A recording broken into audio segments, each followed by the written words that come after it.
So yes, mga kagandang buhay, dito na po tayo sa area ng Solteda Integrated Farm. At pahapon na po, pahapon na, padilim na. At nakikita natin, nag-i-enjoy pa po sa paglangoy-langoy ang mga itik ni Ron. Ayun, ang kanyang mga itik na nangingitlog na. At pasilip ko rin po sa inyo ang atin pong mga pure line na Itik Pinas, kung ano na po sila ba kalaki. So excited na ba kayo mga kagandang buhay makita ang construction ng babuyan ni Ka Roger? Oh, maghahakot pa si Ron's Farm official ng kanyang mga feeds. Oh, ano yun Ron? Saan mo ilagay? O ano yung feeds para sa ano? Feeds sa itik. At may saging na si Danny galing sa ating Area 1.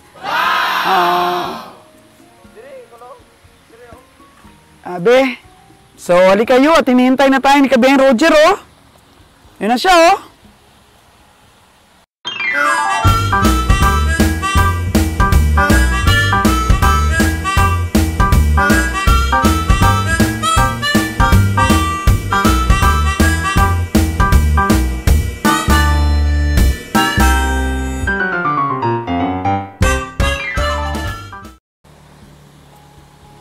Mataman pong pinagmamasdan ni Kabeng Roger ang kanya pong alagang baka na inuubos po ang mga damo dito po. Malaki-laki na ang baka ni Kabeng Roger. At sigurado po tinitingnan niya ito kung pwede nang katayin sa kasal ng iha niya na si Tracy. Yan ba ang patutumbahin mong baka, Kabeng Roger? Sa kasal ng anak mo?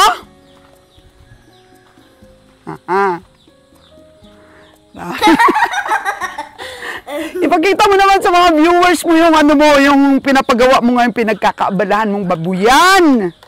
Oo. Baka mabulasot ako, napakaseryoso naman ni Kabiyahe, oh. Gandang-ganda sa akin. Wow! Ayun, oh. Pinagmamasdan niya yung baka. Ang dami ng karni niyan, Kabiyahing Roger. Oh, approve daw, approve. Mag-microphone ka muna para marinig ka ng ating mga viewers. Na-miss ka nila.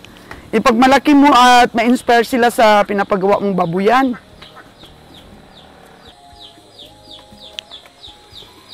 Magandang hapon sa ating mga subscriber dyan, no? Subscriber na Madam Sauce dyan. Magandang hapon sa inyong lahat. Ito po ay ating munting farm, maliit ang pong farm natin. Oo. Ito yung mga ito yung bibi, dito yung kay Ron. Oo, yun o. Mga bibi niya, mayroon tayong baka. Tapos wala, tumbak ang baka ka. Dito, mayroon tayong nire-develop na area dito. Ano na kayang itsura ng swimming pool ni Kabeng Roger? Yung tubod niya dito. Yes, pwede nang maligo kasi malinis. Talaga? Malinis yung tubig dito. Dito pa ba yung mga panday mo? Wala na, umuwi na kasi anong oras na. Kasi kanina pa pag uwi sila, di pa kumuwi niyan. Binubulay-bulay mo pa. Yung mga susunod mong gasto sa materialis. Wow! Malinis na! Malinis na ang area ni Kabeng Roger, oh. Ayan ang una natin ipakita yung ano, yung water sige. reservoir natin. Okay. Sige. Wow! Na ano na, natanggal na yung mga puno dito. Wow! Ano kaya ang itsura ng bukal dito sa lupa na nabili ni Kabeng Roger?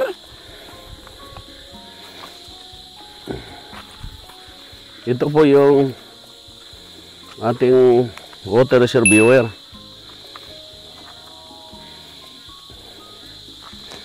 Actually, marami pa namang ibang tuburan. Dami pang tubod, no? Pero ito na itsura ngayon sa aking tubig, yung swimming pool ko. Dito kasi. Tingnan naman tubig, sobrang linis. Wow! Tapos, dito siya, nag-overflow na. So, di ba mayroon ka pang gagawin dito sa baba? Na another na catcher ng tubig mo? Naligo na nga dito daw sila eh. Anong lalim nito? Pantay sa akin to. Uy. Baka may mahulog dyan. Di Pero ito, mayroon palang tubo doon banda sa may dulo. Kaya dito na siya pumupunta. O May yan tubig ang, din dito, kabiyahe. Ang linaw, sobra. yun ang water reservoir po, ano natin. Source na natin ng tubig. Sobrang linaw po ng tubig dito, sobrang clear. Malinis po ang tubig natin. Ito po yung ipapainom natin. At saka atin pong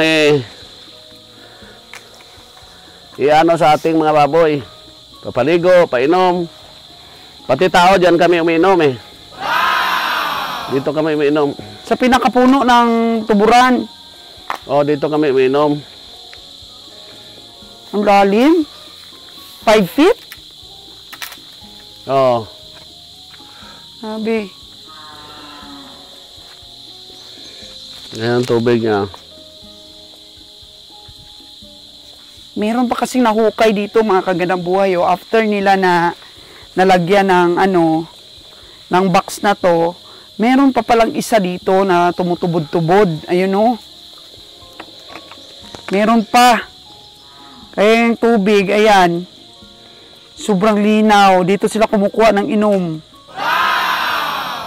Kaya ano yun ito, cultivate pa ni Kabeng Roger.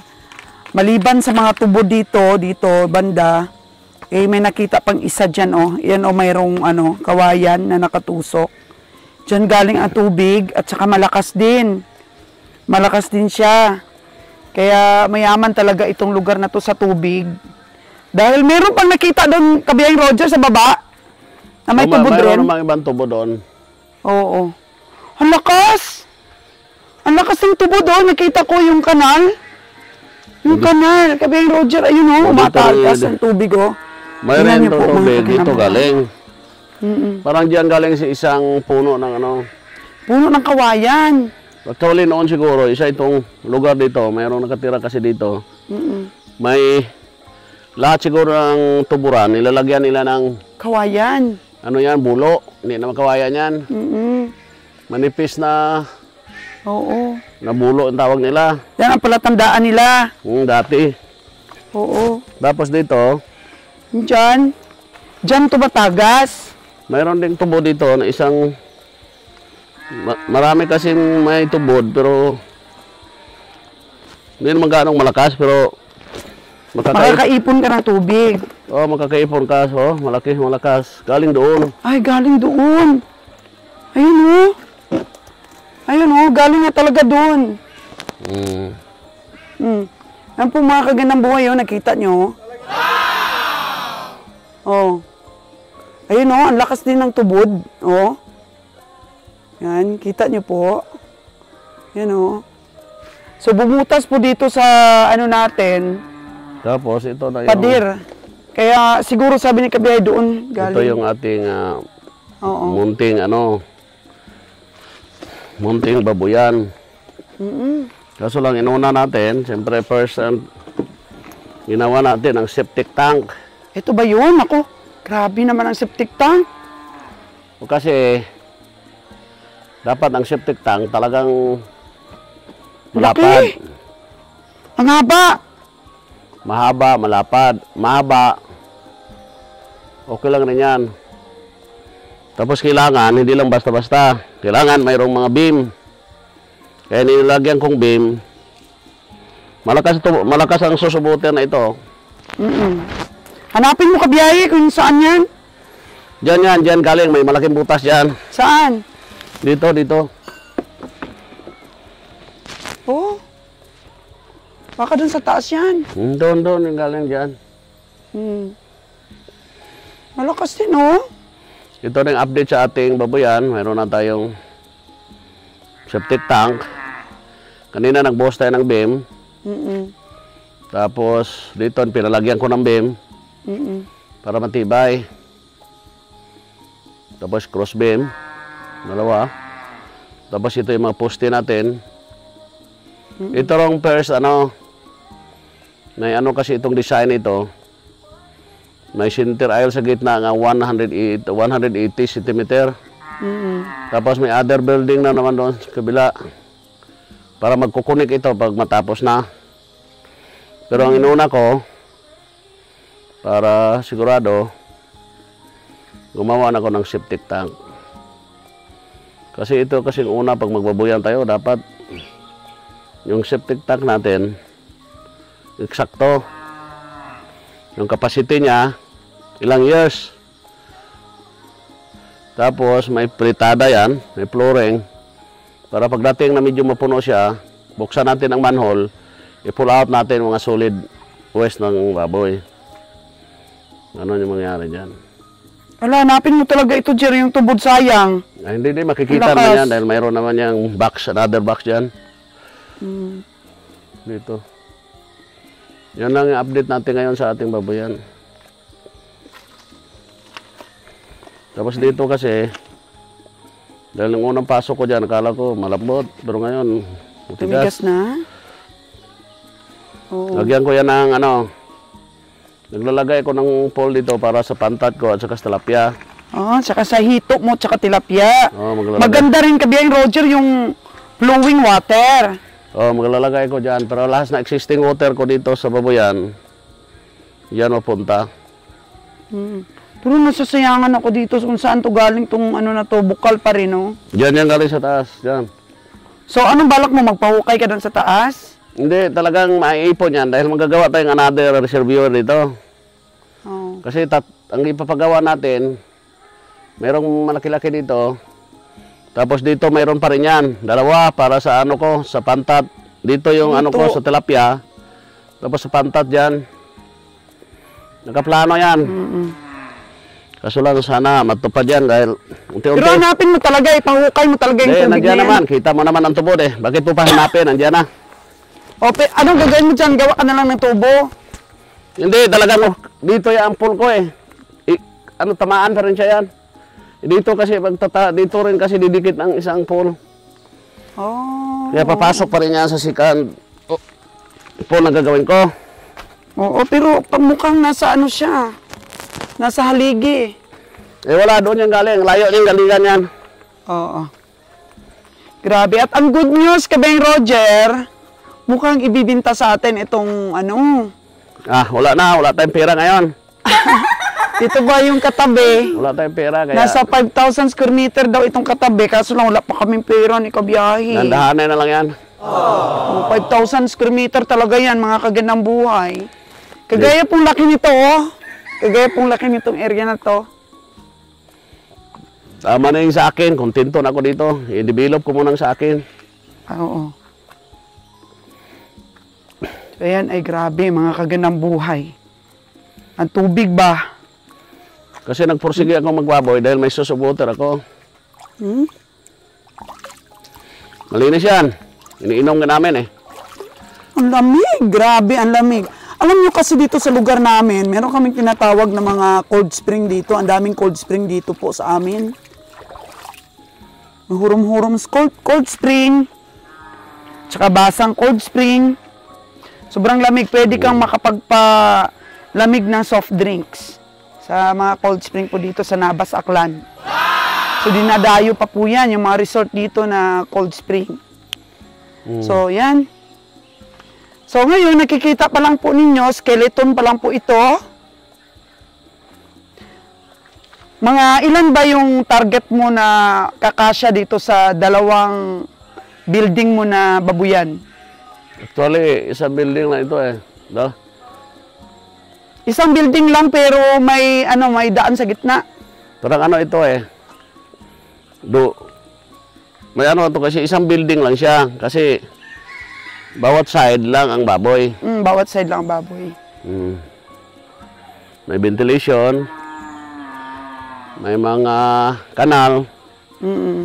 Tapos may supply, water supply. Ay, grabe. Perfect siya para sa baboy. Tapos balak mo pang magtilapia at saka hito? No, dyan, pang konsumo ko, may bisita ko, pwede mamunit dyan. Wow, pwede mamingwit-mingwit. Diba, may bisita ko dito, dadayaw sa akin, mingwit sila dyan, magkuha ng tilapia. Tapos ihaw-ihaw. Ihaw-ihaw kami dito, chill-chill, ganon. Gawa tayong kubong maliit. Oo. Yan. Just in case po mga kagandang buhay na mabili namin ni Kabeng Roger yung dikit na to na area dito, marami din pong nakita kaming tubig na tuloy-tuloy ang agos dyan banda po sa unahan. So, ililipat namin yung puguan ni Ron dyan banda. Para ito pong puguan ni Ron ay magiging lagayan na lang po namin ng feeds.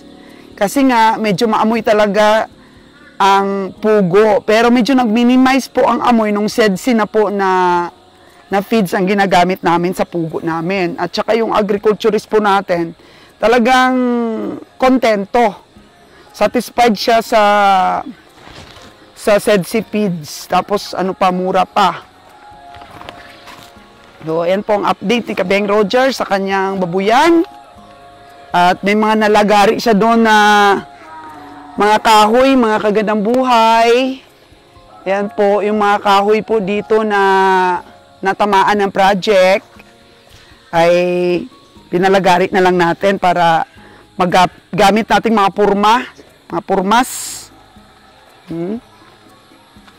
Oy, grabe. Medyo malaking gastusin itong project ni Kabeng Roger, di basta-basta po ito. Ilan ang haba nito, Kabeng Roger? Ilang haba nitong babuyan mo? Parang highway ay. Ano kasi yan, 12? 5-12. 5-12? 5-12 meters? 12 feet. 5-12 feet. Nakakahon-kahon. Kasi every block yan, 5 box. 5 ano kasi yan, 5 box. Bibi ni Ron, no? 12 by 10 pong ating kulungan at 12 by 11. 12 by? 11. So, di ba, Kabeng Roger, mga OFW natin, may mga ipon yan. Pwede silang bumili ng mga farm lot. Pwede naman yan pag gusto nila kasi itong ito yung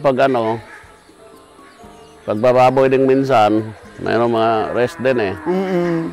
Pero itong sa akin, ang plano ko nito, kasi sa akin, ginastusan ko ito dahil nakaplano kasi ito. Importante pagpaplano eh. Oo. Ang sabi ng iba, sa akin dapat nakaplano. Ito kasi ilalagay dito, puro slaughter. Tayo po magkakatay. Nakabis tayo sa met na tayo nagkabasi. O, sariling katay ito pagdating ng araw. Kasi pag magpatining tayo dito, 100 heads ang naman ito. Wow! 50 heads dito. 50 heads dito. Oh. Siguro baka dito lang muna. Obserbaran muna natin. Ito lang muna yung ating 100 heads. Tapos after that, kung kikitang konti, gagawa tayo ng other building. Gagawa rin tayo ng mga breeding materials dito. Kukuha tayong inahin, pero sa sunod na lang yun. Sa ngayon kasi yung focus ko, pangkatay. Karne. So, pumasok po ako dito, mga kagandang buhay, sa puguan ni Ron. Medyo matagal-tagal na rin po tayong hindi nakakapasok dito. At ayun nga po ang feeds ng sedsi. So, dahil nga may balak tayong ilipat itong puguan ni Ron, ayan, hindi muna niya dinagdagan yung alaga niya. So, ito yung taga natin, linis. Taga-linis. Parang wala nang amoy, Wala na. Sidsi kasi. Mga kagandang buhay. Wala nang amoy itong ating puguan. Gawa ng sedsi natin na feeds. Oh. Tapos tingnan nyo po, kung gaano karami yung itlog. Oh. Ang ganda ng production ng ating mga pugo, mga kaganang buhay. Gawa ng feeds natin na SEDC. Tingnan ninyo. Hitik na hitik sa itlog. Ay, grabe. O, tuwang-tuwa po ang ating young agriculturist, Ron's Farm Official. Ang kanyang mga itik ay nangitlog. Ayan! Perfect daw ang recovery. Perfect daw po. Almost lahat nangingitlog dahil sa ating feeds. Oh. Diba? Grabe, hitik na hitik po sa itlog, mga kagandang buhay. Oh. Magsawa ka po sa kakapulot ng itlog na yan. Ayan.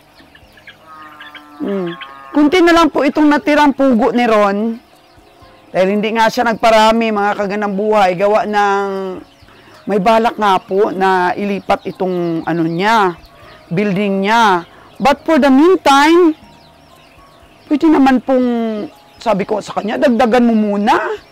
Kasi nga, nakukulang na yung supply. Oh. Nang buhay oh. Sus, Ginoo. Grabe. Grabing itlog. Oh. Nakaka-inspire po talagang mag-farming. Kasi sa farming, buhay na buhay ka talaga. Tapos sabi ng iba, napakasilan daw po alagaan ng pugo. Hindi Imagine, yung feeds po na kuha namin dati sa quail, parang 1,950. Dito. Pero ngayon, mas nakamura si Ron. Mas nakamura siya sa feeds ng SEDC. Kasi may backload po natin yon. Kahit mamasahe pa po siya ng 100 sa truck natin, tulong sa expenses. Bawing-bawi naman po sa itlog pagka ganito pong itlog. Oh, oras po natin, alas 5 ng hapon. John! Mga ilang tray na ng itlog ito? Oo. Araw-araw. Oo. John, anong oras ka ba namumulot ng itlog? Bukas? Madagdagan pa ito? Madagdagan pa, hindi pa lahat ng itlog? May itlog pa ngayon? Ako, baka mahulog na itong mga itlog na to. Parang ang hitik na sa itlog yung lagayan, oh. Grabe, mga kaganang buhay. So, na-miss ko po ito pag video ng ating mga itik at ang ating palang mga pugo. Na-miss ko, mga kaganang buhay. Kasi dami na ring episode ang nagawa natin dito sa quail farming ni Ron. Oo. Ang dami na ping episode po ang nagawa natin dito. Pero, ngayon ulit na ipakita ko po sa inyo, pero isa na lang po na, lagayan niya yung may laman. Okay, nabasag natin yung isa. Oh, no!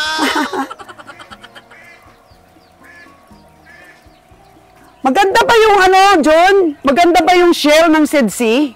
Shell ng itlog? Maganda, matigas yung shell niya. shell niya. Pati yung yung itlog itik mo? Oo. Matigas, mas matigas? Mas matigas daw po, mga kaganang buhay yung shell. Maganda ng itlog ng itik, oh. Oh. Madumi nga lang. Dumi lang, pero mas tumigas at lumaki. Ay. Dati nga, medyo madaling mabasag yung mga itlog. Pero ngayon, mga kaginamoy, nakita naman ninyo. So, mas maganda talaga kung makakita kayo ng feeds na mas mura. Kasi mas malaki yung tutubuhin. Kaya nga ako, mga kagandang buhay, sinusuportahan ko talaga yung anak ko. Aww. Para po sa mga project niya, sinusuportahan ko po talaga para umasenso po at mas lalo pong magpursige. Kasi nga, syempre, may magulang na sumusuporta.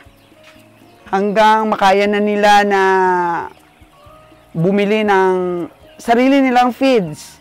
Kasi ito yung mga binibili kong feeds. Ako muna nagbabayad niyan. Tapos itong mga itlog naman, binibenta namin sa store. Kinakaltas lang rin. Oo. Gusto ko darating ang araw, makabili na rin si Ron ng sarili niyang sasakyan.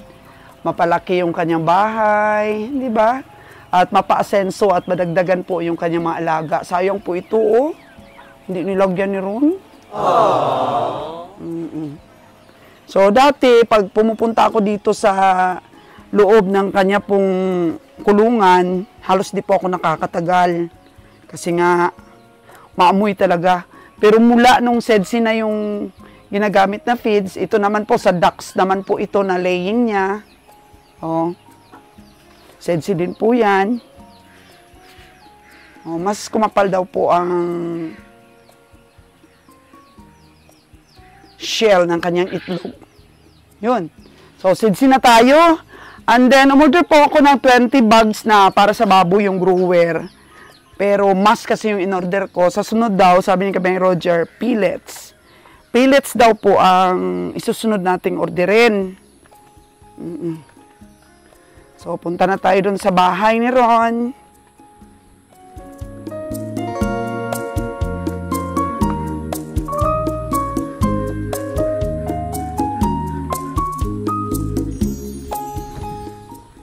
Ayun. Oh, ayun na si Kabeng Roger, makikita nyo. Nakaupo na dun sa ano. Sa kalsada, nakaupo na po. Yan ang gusto niyang buhay. Kaya nagtaka na lang kami ni Ron dahil dati, 2 gabi lang siya dito nakahiga, nagmamadali na po na umuwi ng Negros. Kaya grabe po talaga yung impact sa kanya ng ginawa po ng kanyang kabiyahe, kanyang ka-team. Oo. At ito dati, mga project dito, nagsasabi lang kami na magmi-meet up kami, pero sabi ko kailan pa kabiyahe kasi wala ka namang oras. Pero dahil nga sa nangyari, na-inspire po si kabiyahe na tutukan na po ang mga project niya dito. Lahat ng bagay po walang permanente, kaya kung kayo nasa abroad, hindi naman habang buhay na nandyan kayo sa abroad. Kaya ipon-ipon, i-manage nyo po ng mabuti ang inyo pong kita. Mas maganda po, farm lot talaga. Gaya nito, makabili kayo ng farm lot. Tapos yung mga katabi na mga lupain, ibibenta pa sa inyo. Kasi wala na silang right of way dito, oh. Sinabili na namin yung mga katabi namin. So yung iba, nagbabalak na rin na ibenta pa. So lalaki at lalaki po ang ating farm. Mga kaganang buhay. So yan po si June, nakikita ninyo. Pinapapasok niya na po yung mga bibi ni Ron. Yung mga bibi ng pag-aaral ni Ron. Na nag-alaga muna ng konti. At hindi po pure line yan. Para po bago magkaroon ng pure line, ay bihasa na po siya sa pag-alaga ng bibi. So sa paggawa po ng farm, at nagbabalak po kayong mag-alaga ng mga bibi o pugo, wag po mag-umpisa sa marami. Yan po ang lagi po namin sinasabi sa mga previous vlogs pa namin, a year ago, na kung wala pa kayong kaalaman, abay mag-ano kayo, mag-aral, pakunti-kunti lang muna. Yung iba sabi kumuha ng technician, okay rin naman yan, kung may available na technician. Pero sa amin kasi dito, wala. So sarili talaga pag-aaral. Kagaya ng baboy, yung baboy din kasi, medyo masilan din, di ba, pag nagkasakit. Eh, si Engineer Noynoy po, medyo may ano na rin, may kaalaman na rin sa pag-alaga. So, tulong-tulong na lang rin po kami dito. So, sana, mga kaganang buhay, patuloy pa rin po ang inyong pagsubaybay sa ating mga vlogs. Ayan, si Kabeng Roger, oh, relax na relax.